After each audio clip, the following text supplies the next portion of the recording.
महाराणा प्रताप की आज पुण्यतिथि है और इस विषय पर बात करने के लिए हमारे साथ मौजूद हैं डॉक्टर श्री कृष्ण जुगनू। डॉक्टर जुगनू, इससे पहले कि आगे बातें करें, सबसे पहले प्रताप के अंतिम समय का थोड़ा सा जिक्र करते हैं। उनके बारे में बहुत सारी जानकारियाँ मिलती हैं। उनके साथ अंतिम समय में कौन सी दुर्घटना हुई और कैसे उनके प्राण निकले, और अंतिम समय में उनकी मनस्थिति क्या थी, उस वक्त मेवाड़ की स्थिति क्या थी। लालच जी, आपको धन्यवाद और नमस्कार भी। सुनने वाले सभी श्रोताओं को भी प्रणाम। ये बहुत बड़ी बात है कि सीधे ही अंतिम समय पे अपन आ गए, चूँकि आज प्रसंग भी है। प्रताप कभी, मैं इस लाइन को यूँ कह दूँ कि प्रताप का कभी अंत नहीं हो सकता।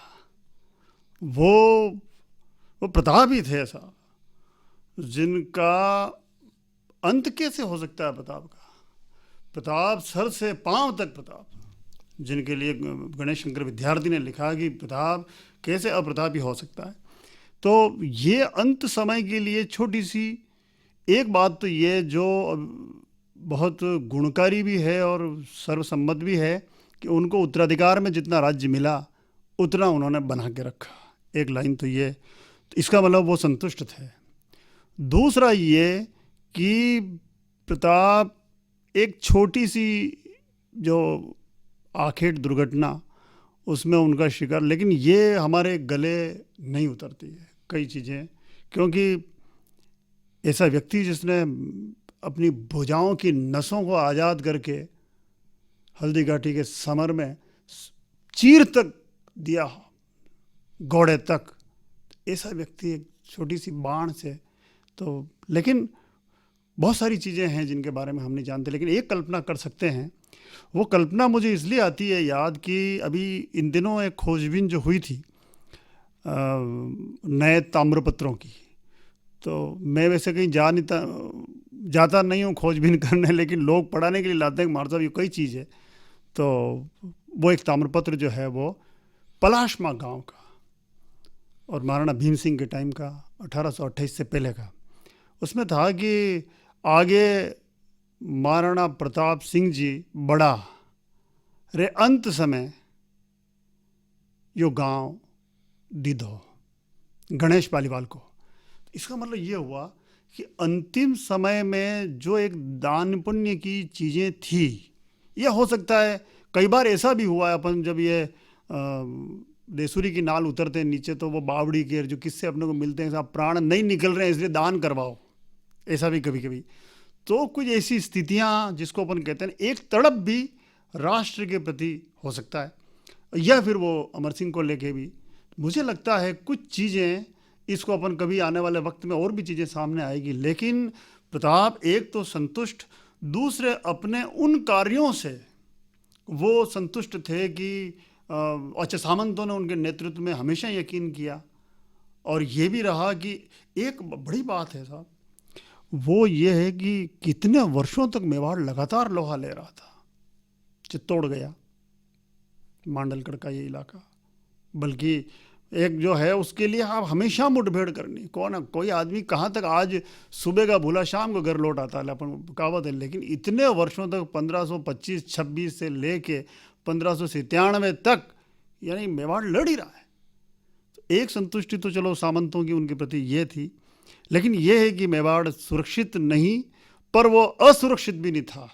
ये सबसे बड़ी बात थी, क्योंकि उन्होंने सब तरफ अपने, एक बहुत अच्छी बात मैं ये प्रताप के अंत समय की कहना चाहता हूँ, वो ये कि जो आसपास के जितने इलाके थे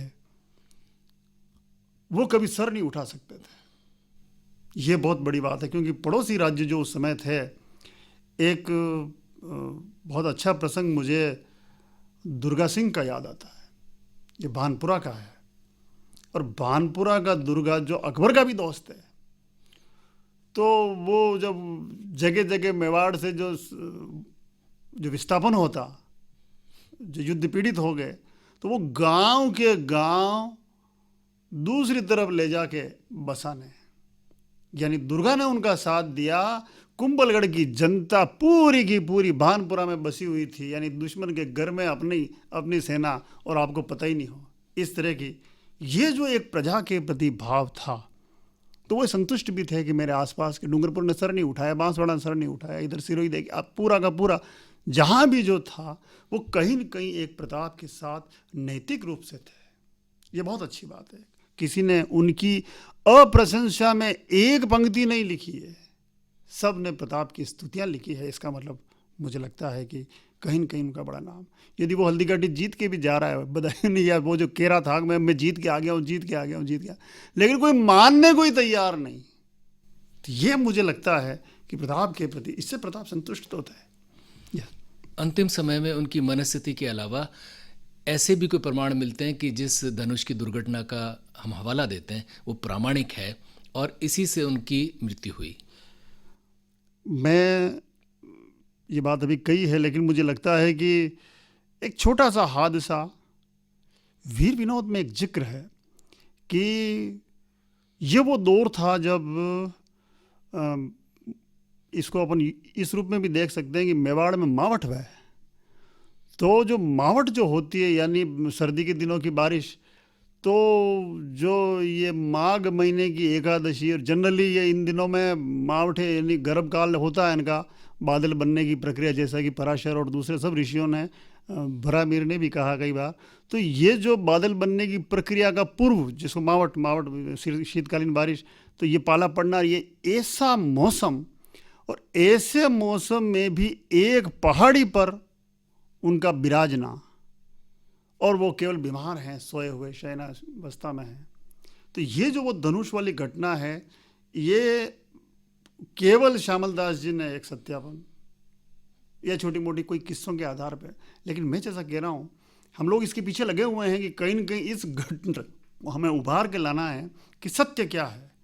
एक और बड़ी घटना है, वो मैं इसी बात को आगे बढ़ा रहा हूँ कि चावंड हमारी निष्ठाओं में और चावंड हमारी दृष्टि में है। एक बहुत बड़ा सच हमें और मिला जो जेम्स टोड देते हैं, वो है राशमी गांव का। और राशमी जो चित्तौड़ ज़िले में है, वो चित्तौड़ के पास मातृकुंडिया जो बहुत प्रसिद्ध तीर्थ हो गया मेवाड़ का, लेकिन राशमी उसके बगल में ही है, बड़ा पुराना गांव है, बहुत पुराना उसके तो। और एक संयोग है कि जेम्स टोड ने वहाँ की 2 बार यात्रा की, खुद गए वहाँ पर। 2 शिलालेख वो खोजते हैं, एक जो जगत सिंह के काल का है, या बल्कि उससे पहले का, और एक राज सिंह के काल का है। वो ये है कि वहाँ एक शिवालय बनाया गया और उसका नाम रखा गया प्रतापेश्वर। तो ये प्रतापेश्वर वो हैं जिसकी वजह से मेवाड़ में पहला गांव, यानी हमारे पास उपलब्ध सोर्स के आधार पर, वो है जिसको अतिशय घोषित कर दिया गया कि यहाँ से कोई न तो पेड़ कटेगा न कोई जानवर कटेगा। यानी ये कब, इसका अर्थ ये हो गया कि वो पर्यावरण की दृष्टि से, अहिंसा पालन की दृष्टि से, अमारी की दृष्टि से वो गांव एक सेफ, और प्रताप के नाम पर कर दिया गया वहाँ के शिवालय। तो मुझे लगा कि एक प्रताप की स्मृति में एक शिवालय का राशमी में बनना, कहीं न कहीं कोई ऐसी नई चीज़ें, मुझे लग रहा है कि ये आने वाला वक्त ही बताएगा अपने को। लेकिन एक चीज़ मुझे ये नज़र आती है, बाकी जो चावंड के आसपास की पहाड़ियाँ हैं उदय की, जिनमें प्रताप घूमे हैं, कुछ किए हैं, तो कुछ नई चीज़ें हम लोग, मतलब भगवान करे कुछ न कुछ मिले। हम भी, मैं भी सर्वे में ये स्थितियाँ अच्छी बनती है, तो मेरी इच्छा है कि एक बार चंद्रशेखर जी को साथ लेके इस पूरे इलाके का, और क्योंकि मुझे एक लग रहा है कि इस पूरे इलाके में प्रताप से संबंधित शिलालेख भी होने चाहिए, तो कोई नई चीज़ अपने सामने आए। ये बताएं कि बहुत सारे ऐसे संदर्भ भी मिलते हैं कि कहीं न कहीं प्रताप के मन में अंतिम समय में अमर सिंह जो उनके उत्तराधिकारी थे, उनकी क्षमता को लेकर कुछ संदेह रहे। इस बात में कितनी सच्चाई है? मैं इस बात में यूँ कहूँगा कि हमारे पास प्रताप का समकालीन, प्रताप की प्रशंसा में लिखा हुआ कोई ग्रंथ नहीं है, क्योंकि प्रताप ने अपनी प्रशंसा में कुछ नहीं लिखवाया। हाँ, कविताएं आ गई थी रामा साधु की या दूसरों जिनकी भी उनकी, लेकिन मुझे लगता है कि अमर सिंह का काल आते ही उनकी प्रशंसा में ग्रंथ आने शुरू हो जाते हैं। तो एक बात तो अपने को याद रखनी चाहिए कि कुंवर अमर सिंह कंवर पदे में, और उसके बाद भी सबसे अधिक लड़ाइयाँ लड़ने वाला व्यक्ति हुआ। तो मुझे नहीं लगता है कि प्रताप को कोई संदेह हो। ये जिस तरह से हमने, यानी ये मेवाड़ का प्रताप के बाद को, मेवाड़ को हम लोगों को धीरे धीरे धीरे कुछ ऐसा कर दिया गया, जबकि ऐसा नहीं है। अमर सिंह को इतना कुछ। श्यामदास ने एक बहुत अच्छी लाइन लिखी है कि 1526 से लेके 1615 तक 90 वर्ष तक मेवाड़ ने मुगलों से लोहा लिया। सुबह जो आदमी जवान नजर आता था, शाम को उसकी लाश नजर आती थी। ये जो पंक्तियां जब मैं पढ़ता हूं तो रोंगटे खड़े हो जाते हैं।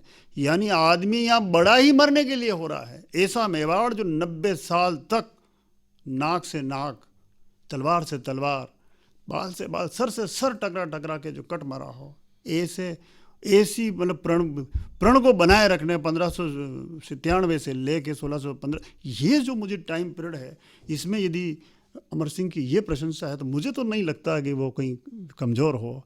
एक बहुत सुंदर ग्रंथ जो भानु कुमार जी ने एडिट किया था, अमरसार, उसमें जो अमर सिंह जी की प्रशंसा है वो, मैं तो मुरीद हूँ साहब उनका, क्योंकि उसमें प्रताप से ज़्यादा प्रशंसा अमर सिंह की, दूसरे सब महाराणाओं के मुकाबले भी और भी।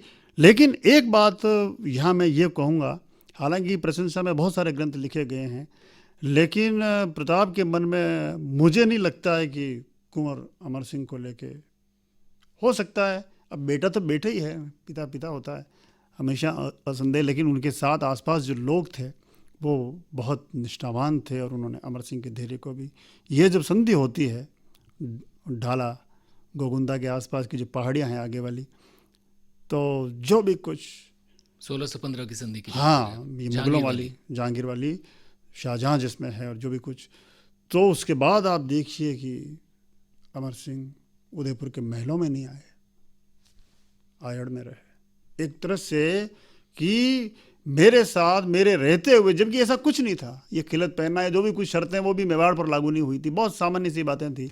चित्तौड़ की मरम्मत नहीं कराओगे, वो हमेशा ही होता है, क्योंकि जब भी किला तोड़ते हैं तो वो वहाँ के कांगरा खांडा करना और ले जाना दरबार में पेश करना, यानी दिखाने के लिए, पहले यही था। तो ये चीज़ें जो मुझे लगता है, पर ये मतलब किसी भी सोर्स से अब तक हम लोग पुष्ट नहीं कर पाए हैं कि अमर सिंह जी कमज़ोर थे, वो भी उतने ही बड़े पराक्रमी। थोड़ा सा जिक्र करते हैं जुगनू जी चावंड का। एक तो ये कि प्रताप ने चावंड को अपनी राजधानी चुना क्यों, और उसके बाद वहाँ इतने लंबे समय तक, उनके अंतिम समय से पहले तक, उनके क्या क्या विशिष्ट उपलब्धियाँ आपकी दृष्टि में रही? ये बहुत अच्छी बात है, इस पर ध्यान ही नहीं जाता है हमारा। चावंड भी हम जाते हैं देखने तो वो माता जी के दर्शन कर आते हैं, लेकिन चावंड को चुनाव उसके मूल में एक बड़ा कारण तो ये था, चावंड से महेंद्र जी हमने 1429-30 का एक अभिलेख जो सुरखंड है, और वहाँ जो एक मंदिर है रणछोड़ जी का, उसमें एक बड़ा शिलालेख है 63 श्लोक का, 63।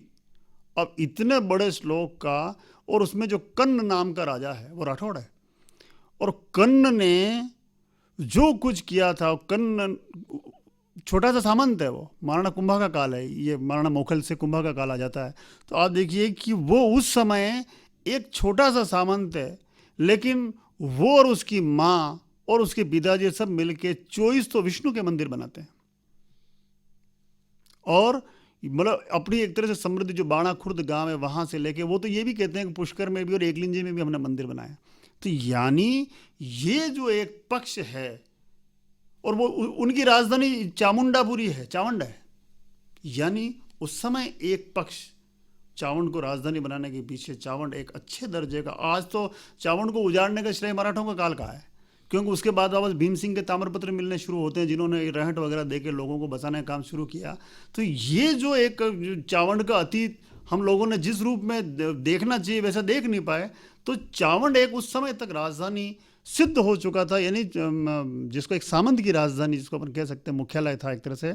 तो वो जो 56 इलाका, तो 56 इलाके में चामुंडापुरी नामने थी जो राठौड़ों की राजधानी, मुझे लगता है ये एक बहुत महत्वपूर्ण पक्ष है जिसकी ओर हमारा ध्यान नहीं जाता है। वो भले ही सामंत हो, लेकिन चूंकि नठारा की पाल और जावर, इधर आप देखिए बाबर माल, ये जो खानों से समृद्ध, मेवाड़ के पास है ही क्या साहब, क्यों अकबर की नज़र लगी हुई थी, क्यों अबुल फजल जो है वो बार बार जिक्र कर रहा है अपने मतलब ग्रंथ में कि मेवाड़ के पास इतनी सारी समृद्धि है जिसकी यूरोप में मांग बनी हुई है, वो यशद जिस मेवाड़ की धरती से प्राप्त होता है। तो बादशाह सलामत की नज़र मुझे लगता है कि चूंकि जावर, अच्छा जावर की रक्षा तभी हो सकती है जब कोई आदमी चावंड में बैठा है। चावंड सुरक्षा से भी मजबूत। आज भी साला पहुंचना नहीं होता है, आप थाना होके जाओ, कहीं से भूल ही जाओ, साहब इधर भी जाओ आप, 12 पाल से रास्ता है कहाँ चावंड का, यानी भूल भुले। उस समय तो और ज़्यादा हालत ख़राब थी। ऐसी जगह कहीं ढूंढ के, मुझे लगता है जो राठौड़ों ने इस क्षेत्र को जिस तरह से विकसित किया, तो और एक और बात है, प्रताप के एक भाई हैं, उनका शिलालेख पास के गांव में डींगरी में अपने को मिल जाता है। डींगरी और ये श्यामपुरा का जो इलाका है, तो उदय सिंह के बेटों का इस क्षेत्र में एक पदार्पण तो उस समय हो गया। तो मुझे कुछ दृष्टियों से ये लगता है कि भाइयों की सहमति, इस क्षेत्र की समृद्धि। एक और पक्ष में आपको कह रहा हूँ, जो अमर काव्य में हमें बताता है कि जब उदय सिंह ने बनवीर का पीछा किया तो उनकी आखिरी लड़ाई जावर में हुई। उसने कहा तू तेरे चित्तौड़ संभाल ले, मेरे को जावर दे दे। जावर जो उससे पहले रमाबाई के पास था कि साहब यहाँ से यदि चांदी मिली तो हम लोग राज कर लेंगे, ये धातु ही तो था। तो एक मुझे लगता है कि एक और बात है जिसके लिए देखिए आप अकबर मेवाड़ आता है और वो किस्सा हम लोगों को दूसरे रूप में कह जाता है, लेकिन ये जो दरीबा में चावंड अकबर का आना और गाड़ियों भर के चांदी ले जाना, मुझे लगता है कहीं की, अच्छा सारी लड़ाइयाँ तो आर्थिक ही होती है, छोटी मोटी कोई बातें, तो चावंड के चयन के पीछे ये मुख्य कारण था। और एक जो इस पूरे इलाके की जो समृद्धि है वो, और एक सबसे अच्छी बात मुझे लगती है जो आज अपने को नज़र नहीं आती, बिल्कुल नहीं आती, क्योंकि महाराणा जय सिंह के काल में जयसमंद बन गया।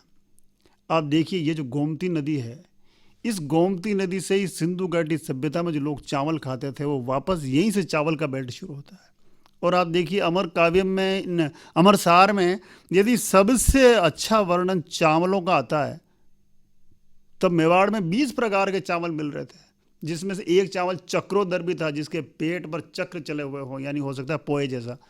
तो मुझे लगता है कि ये जो चावलों की खेती वाला बेल्ट था वो चावल, तो चावल चयन के पीछे चावल भी हो सकता है, ये जो संपत्ति है वो भी हो सकती है, चल अचल जो भी, मुझे लगता है एक समृद्ध इलाका चावंड रहा है। आज भी वहाँ का वीरपुरा, 23 गांव तो जयसमंद में डूबे हैं साहब।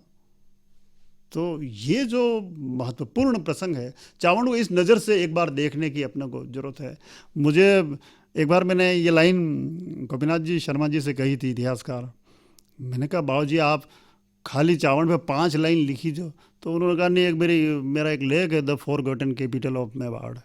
तो मैंने कहा कहाँ है उसको, तो आपने मेवाड़ के इतिहास में, बोले यार चावंड का उस दृष्टि से तो सर्वेक्षण एक होना चाहिए। तो मेरा भी एक मन है कि इस बार यदि कुछ अच्छा लगा तो करें। जुगनू जी, आपसे जाते जाते एक काल्पनिक प्रश्न पूछता हूँ। चूंकि प्रताप देह के स्वरूप में ज़्यादा जीवित न रहे, यदि वे कुछ वर्ष, यूँ माने 10 साल 15 साल या 20 साल और जी पाते, तो एक तो मेवाड़ की क्या तस्वीर होती और प्रताप के मन में ऐसा उस वक्त क्या कुछ रहा हुआ होता जो बाद में हो सकता था। क्या बात है, कितनी बढ़िया बातें कर दी आपने। यदि ऐसा होता कि प्रताप होते, 10 साल और मिल जाते प्रताप को, तो एक तो ये हो जाता कि मेवाड़ की सीमाएं आगे बढ़ जाती और आसपास के जो लोग घबराए हुए थे वो प्रताप के पक्ष में आ जाते, क्योंकि अकबर के काल की जो स्थितियां थी वो एक अनोखी थी। अकबर ने खुद उसके बाद हल्दी घाटी या कुंभलगढ़ की लड़ाई के बाद उसने मेवाड़ पर ध्यान देना बंद कर दिया, वो दूसरे मामलों में लाहौर के कश्मीर के उन्मूलन किया। तो मुझे लगता है ये मौका पाके वो अपनी सीमाओं का विस्तार कर लेते हैं, बहुत संभव था। नंबर 1, चित्तौड़ भी वापस पा सकते, चित्तौड़ भी आ सकते हैं। चित्तौड़ तो मुश्किल भी नहीं था। अच्छा, चित्तौड़ का एक बड़ा वो था कि चित्तौड़ में किले के अलावा उस समय कुछ बचा ही नहीं था। ये भी तो उनका एक पक्ष कि यार इसको अपन ले भी लेंगे, जो भी कुछ करेंगे उसको संभालना इतना बड़ा कठिन हो गया था। आग लग गई साहब, पूरा जीवित शमशान हो गया। यदि वो कहता है श्यामलदास जी का बयान के साथ, वो 30,000 लोगों को, और मुंतखब तवारीख और अबुल, ये भी सारे के सारे अपने पास हैं। तो चित्तौड़ तो शमशान हो गया, हाँ कई जगह। तो मुझे लगता है कि चित्तौड़ उस समय उसकी तरफ देखना भी ठीक नहीं माना गया, उसकी तरफ देखना भी महाराणा कर्ण सिंह के टाइम में शुरू।